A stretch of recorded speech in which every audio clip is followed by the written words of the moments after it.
5:43 a.m. The still damp asphalt reflects the headlights of buses, while steam rises from the sidewalk vents like muffled breath. In the cold rush of the metropolis, he's already there. Luis, 36, with a sleep-creased face and a cardboard box, carefully wrapped with children's stickers hanging from his chest. Inside, dozens of colorful candies wrapped in golden ribbons. 2 for 1 real, ma'am, sugar-free. No one answers. People avert their eyes as if he were an inconvenient mirror. A man in a suit walks by, talking on the phone. A group of students crosses the street laughing loudly, as if the city belonged to them. But Luis doesn't flinch. He carries on, calm, present, smiling with his eyes even when his mouth doesn't follow. He crosses the avenue between cars with the ease of someone who's done it for years. On one side, horns. On the other, indifference. In the middle, him, balancing kindness and survival. A car stops. In the back seat, a child watches Luis with wide eyes. He approaches and pulls out 2 red candies, spins them theatrically in his hand like a magic trick, and hands them over with a smile. The boy claps quietly. The father honks impatiently. Luis waves. The car disappears. So does the tenderness. Meanwhile, in a hospital across town, Clara finishes her second shift of the week. 34, white coat, impeccable posture, eyes that don't waver. She treats patients with clinical precision, but her voice is neutral, almost colorless. You'll need to take this medication for 15 days every 8 hours. No coffee, okay? The elderly woman nods with a nervous look. Clara gives a small, practiced smile, or at least tries, and scribbles something on the chart. A nearby colleague whispers, "She's good, but it's like she lost her heart along the way." Clara doesn't react. She walks down the corridor at a steady pace, enters the locker room, and locks the door. In the mirror, her face is intact, but her eyes carry the melancholy of someone who's seen too much die and lived through it. She discreetly reaches into her coat pocket and pulls out a round locket. Inside, a photo. Her, younger, laughing with a bearded man with gentle eyes. The 2 of them in an open field with all the time in the world. Clara looks at the image for 3 seconds, then tucks it back. No kiss. No sigh. Just the silence between one memory and the next. Back on the street, Luis sits on the curb. The heat starts to rise, mixed with the smell of frying oil escaping a nearby food stall. He pulls out a piece of bread from his backpack and takes a bite. It's hard. He doesn't mind. But then he coughs. Once, twice, 3 times, dry, deep, unexpected. He tries to play it off, but the 4th one comes harder, and something inside his chest tightens, as if the air decided to leave and not return. A nearby vendor walks up. "Hey man, you good?" Luis tries to smile, but the color drains from his face. The candies fall from the box. His eyes roll back. His body, for the first time in many years, doesn't obey. He collapses right there on the sidewalk, candies scattered like confetti, as footsteps once again carry on, without stopping. The ground is hot, but he doesn't feel it. Luis lies still, curled slightly on his side, cheek pressed to the pavement, fingers still reaching for nothing. The candies scattered around him tremble with the vibration of cars rushing by too close. A nearby vendor kneels down, panicked. "Hey man, hey, you hear me?" Nothing. Just shallow breaths. A thin line of sweat runs from his temple to his pale cheek. The crowd hesitates. 2 people glance and walk away. One films with his phone. An older woman tries to help but doesn't know how. Time stretches. Awkward, slow. Finally, someone calls 911. Across town, the ambulance radio crackles. Unresponsive male, respiratory arrest, Central Region, Sequeira Campos Avenue. Clara was just about to remove her gloves. She had already separated the laundry when she heard the call. The voice from the radio hit something instinctive. She looks at the clock. 1 beat of hesitation. Then, "I'll go." The ambulance cuts through traffic like a blade. Inside, Clara mentally reviews the protocol. But something inside her stirs. She doesn't know why. She just feels it. They arrive in 7 minutes. The scene: a man collapsed on the sidewalk. Sweat. Colorful candies spread like remnants of something innocent that shattered. The smell of hot asphalt, stale oil. Fear. Clara jumps out and kneels beside him, 2 fingers on the neck. Nothing. She begins CPR, precise, urgent. "I need the defibrillator, now." Her partner hands it to her. Clara prepares Luis's chest. His skin is cold. His eyes half open but vacant. His candy box has tipped over, and a folded piece of paper slipped from his pocket. A list of names and amounts. Debts. Maybe dreams reduced to numbers. Clara, rhythm's returning. She stops, watches. Luis breathes. Weakly, but he breathes. For a moment, there is only the city's hum in the background, and the silence between the two of them. She looks at him, and he, unconscious, seems at peace. There's nothing special about his face. An ordinary man. Sun-weathered skin, patchy beard, an old scar on his brow. But something about him unsettles Clara. Something she can't define. A vulnerability she somehow recognizes, without knowing why. As they lift him onto the stretcher, Clara notices the paper on the ground. She picks it up and reads silently. One name appears more than once. Isabella, 15 reais. Isabella, 20 reais. Isabella, 10 reais. Clara slips the note into her pocket. She doesn't know why. She just does. Inside the ambulance, the heart monitor blinks steadily. Luis, still unconscious, murmurs something unintelligible. His lips barely move. Clara leans in, gently touching his wrist. And for the first time in months, she feels something cut through the clinical numbness. A spark, a pull, a touch, not on the skin, but on a place inside her that's been locked away for far too long. She doesn't understand it yet, but something has begun. The observation ward is quiet, but there's a strange kind of silence, the kind that hides questions. Luis rests on an isolated stretcher, hooked up to monitors blinking like mechanical constellations. Light filters in through the window, drawing a pale beam across the sheet, and the sound of oxygen filling his lungs is the only movement in the air. Clara enters with the chart in her hands. She doesn't need to be there. The case has already been handed over to another doctor, but she returns. Something wouldn't let her leave. She watches him from a distance, the way someone stares at an old painting, trying to discover what's hidden beneath the layers. Vitals are stable, tests mostly normal or close. There's evidence of extreme exhaustion, dangerously low blood sugar, and a weariness no report can explain. Luis begins to wake. First his eyes, then his neck turns slightly. Finally, his fingers reach out, searching for the box of candies that's no longer they. Easy, Clara says, her voice softer than usual. You fainted. You're in the hospital. He looks at her. The light blinds him for a moment. And my things? The box? It's safe. Pause. Do you have someone we should call? Luis hesitates. Looks around, as if searching for an exit that doesn't exist. I have a daughter. Clara writes something down, or pretends to. Her name? He speaks low, almost like a confession. Isabella. The name echoes inside her like an old bell. How old is she? 10. Silence. Clara feels a lump in her throat, a tightness she can't explain. She swallows hard and takes a deep breath. Where is she? Luis smiles with his eyes, but the smile is filled with exhaustion. At school, or at least, she should be. He doesn't say anything more, but he doesn't have to. Clara leaves the room, goes to the personal items room, searches for his backpack. Inside, beyond the candies, she finds an almost empty wallet, a used subway ticket, and a thin notebook with a blue cover. Inside, drawings. Lots of them. All clearly done by a child. Isabella, in colorful letters, signs each one. One catches Clara's eye. A simple crayon drawing. A man selling candies. Beside him, a girl holding his hand. A red heart between them. Above, in shaky handwriting, my dad is the strongest in the world.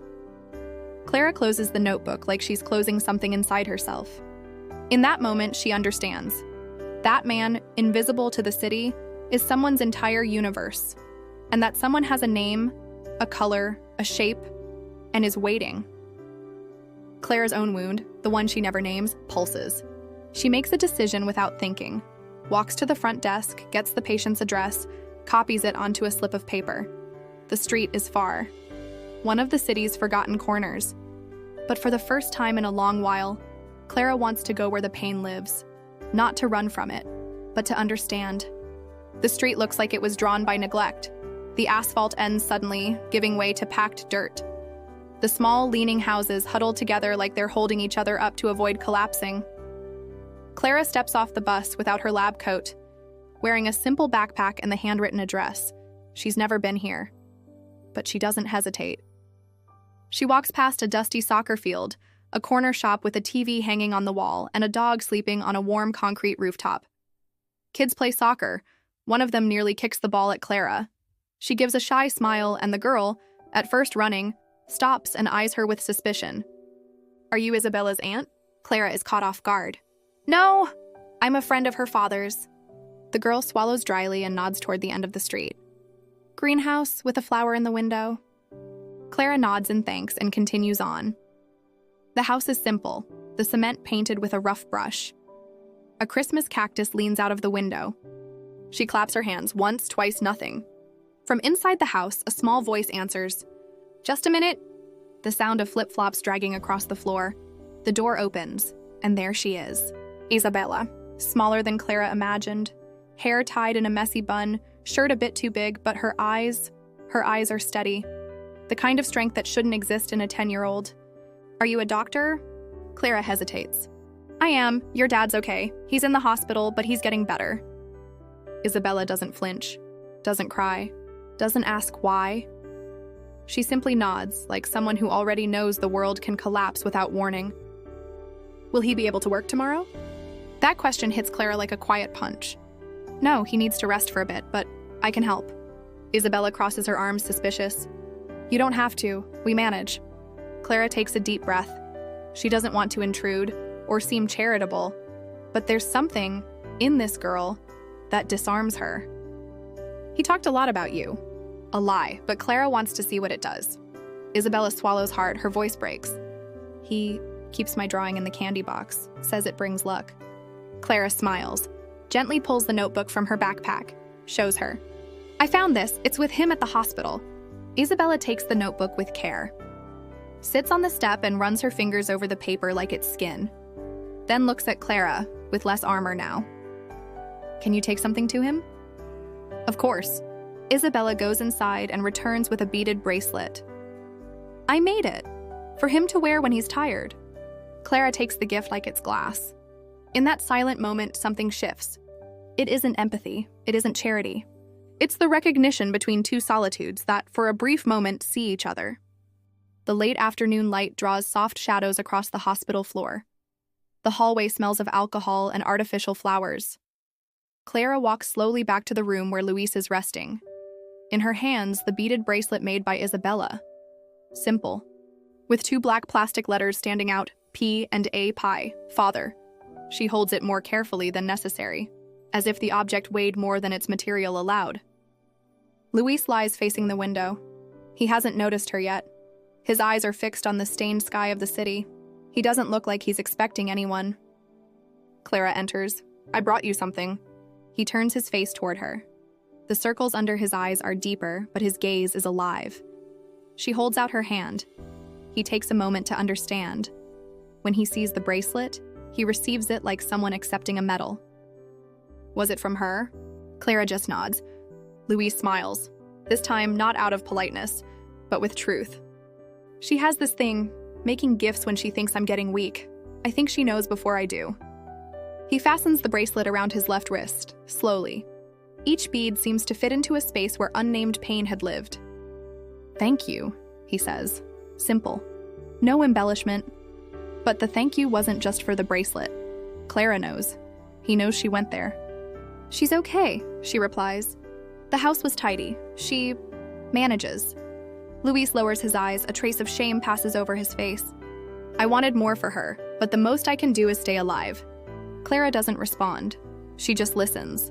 That sentence strikes a place in her she rarely opens. He looks at her, honest but without pleading. "Do you have kids?" She considers lying, but she doesn't. "I had someone. He didn't make it to life." Silence settles between them, dense, real. Luis doesn't ask, and that's what moves her. His silence is comforting, not evasive. A rare kind of respect. The kind that knows there are wounds that don't need explaining. "I'm sorry," he says after a moment. You don't have to be. She stands up, but before leaving, she hesitates, turns and asks, "Would you like to see her today?" Luis grips the sheet tightly. His eyes fill without spilling. "More than anything." Clara nods. "Then we'll find a way." And she walks out. But her steps are different now. She's no longer walking only as a doctor. She's walking like someone who, without realizing, is beginning to stay. The paperwork was cleared by late afternoon. With a doctor's signature and a small personal favor, Clara got what she wanted. Luis, still weak, would be released under home observation as long as he returned to the hospital in 2 days for follow-up. The sun was already slipping behind the buildings when he exited through the emergency side door. He wore a clean shirt, borrowed from the nurses, and held his empty candy box like a shield. On his wrist, Isabella's colorful bracelet. Clara. Waited in the car, hands on the wheel, eyes forward. When he got in, he spoke quietly. "Thanks, again." "You don't need to, I told you." "It's just, no one does this, not for me." She didn't answer, just drove. The ride to Luis's house was filled with a different kind of silence, a comfortable one. The city drifted by like background noise. The radio played something soft. Neither of them sang, but both listened. When they reached the dirt road, a neighborhood girl shouted, "Isa, your dad's here!" The front door burst open. Isabella ran, but not like in the movies. She stopped a few steps away, looked, made sure. Only then did she run the rest. Luis bent down, pain and all. She crashed into him in silence. A strong, full embrace. Clara stood at the sidewalk watching. Luis straightened up and turned to her. "Come in, there's coffee?" She hesitated but said, "I'd love to." In the kitchen, Isabella spread margarine on bread like she was preparing a feast. Clara helped, sitting at the small table. The smell was effort, real life. Luis raised his mug. To those who didn't give up. Clara clinked hers in silence. Later, while Isabella colored drawings on the floor, Clara and Luis sat side by side on the couch. No contact, but close. "Have you always been like this?" he asked. "Like what?" "Quietly showing up, and staying in a way that makes people not want you to leave." She smiled, a little shy. "Do you always get poetic when you're nervous?" "Only when it's true." She looked at him, a second longer than needed. And in that moment, no grand speeches, no dramatic music, just the breath of the house, something began that didn't need a name. Before leaving, Clara handed him a folded slip of paper. "That's my number, for anything." "Thank you." She held his gaze. "But don't just use it for anything. Use it if it's you." And left. Luis stood there with the paper in his hand, as if holding a chance he wasn't sure he deserved. But he wanted it. The movie was still playing when Isabella fell asleep on the living room rug. It was an old animation, with few words and soft music that filled the room with an unusual calm. Clara and Luis remained seated, one at each end of the couch, as if any closeness required time, or permission. Luis looked at his sleeping daughter with a quiet smile. "She always does that, fights off sleep like missing a minute would be a crime."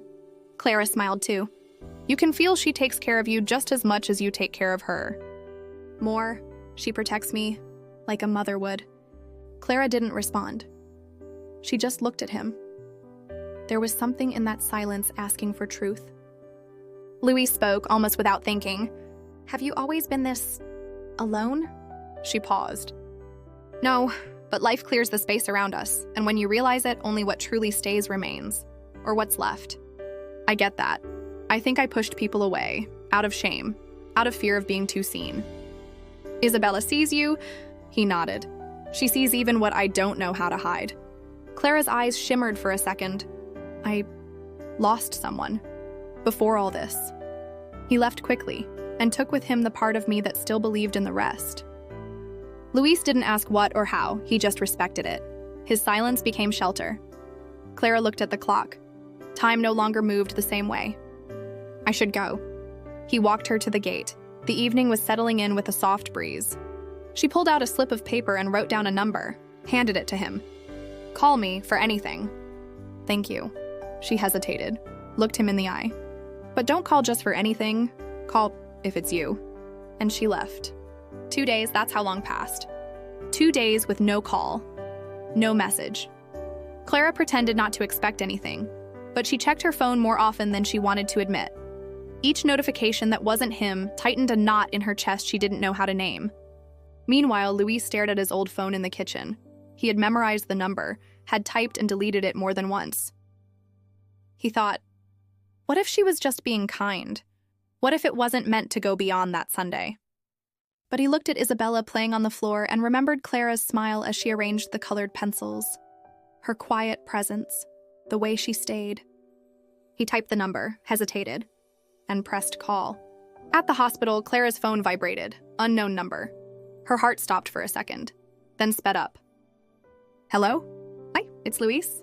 The pause that followed lasted only 2 seconds, but it felt like a year. Hi, I just wanted to know if you're doing okay.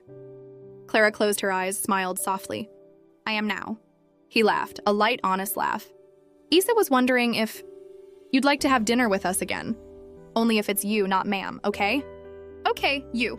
She said yes, but what she really meant was, I'm here. And sometimes, that's all it takes to begin again. The house is alive.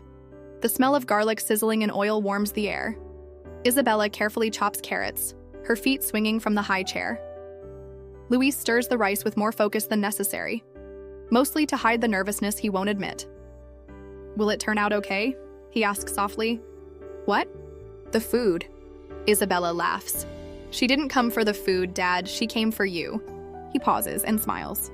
Outside, the gate creaks. Clara. She enters with light steps, a warm bread bag on her arm, and a small but present smile. She wears simple jeans, her hair tied up practically, but something about her glows. Brought reinforcements, she says, holding up the package. Even better, Luis replies. I was about to burn the rice. During dinner, the three laugh more than they planned. No grand confessions, no scripted lines, just the ease of people who allow the moment to exist. Clara shares a story about a patient who believed he was pregnant with an alien. Isabella nearly spits out her juice from laughing.